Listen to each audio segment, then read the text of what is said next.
Welcome to episode 118 of the Quest Lore series, The Tower of Life.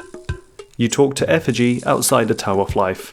Its construction was made for alchemists, but it is not complete yet because the workers are on strike. They think that the tower is too weird. So Effigy asks for your help to finish the construction. As the outpost north of Ardoin has been reserved to be a museum, this is the Alchemist Tower's new location.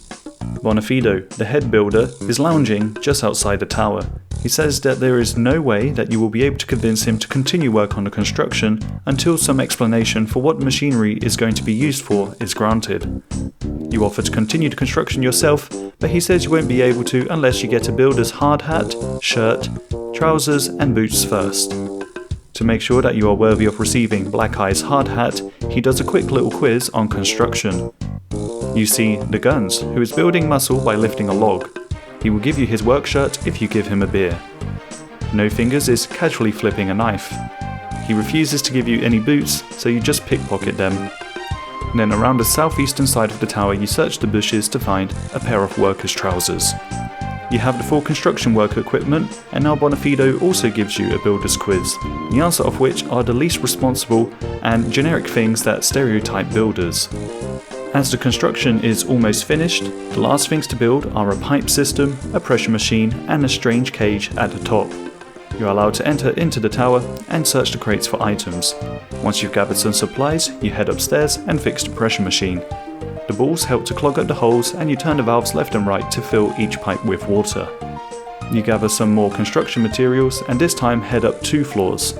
After building the pipe system, you calibrate it by placing them in the correct locations. Once you've got the final construction materials, you head to the very top of the tower to fix the cage. You update Effigy and the alchemists head to the top floor, so you go there also to see what they're doing. They say they can now transform matter, creating gold out of thin air, or create life itself. They cast their first spell and a homunculus appears. It seems to be suffering and in pain. Although the homunculus is clearly in pain, they don't believe that it is and they don't think it has a soul, and they degrade it. You tell them to put it out of its misery, but they don't, and they tell you to leave, but the homunculus gets angry and breaks the cage. They run downstairs, so you go down to confront them.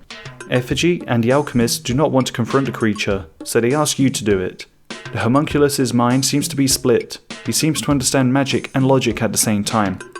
You offer him an explanation, leaning towards either, and he recognizes the truth in both. Now there's a plan. The homunculus goes outside to talk with the alchemists and ask why they were creating life. They wanted to follow in Guffix's footsteps in creating life, although there seem to be certain rules that are unknown to man to get this to work. The homunculus tells the alchemists to leave and never return, which they do. Now the homunculus tells you to meet it under the trapdoor in the dungeon. You can now create monsters by combining 2 different life beings.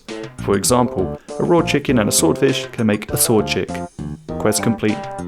Join me next time where I'll explain the lore behind what lies below.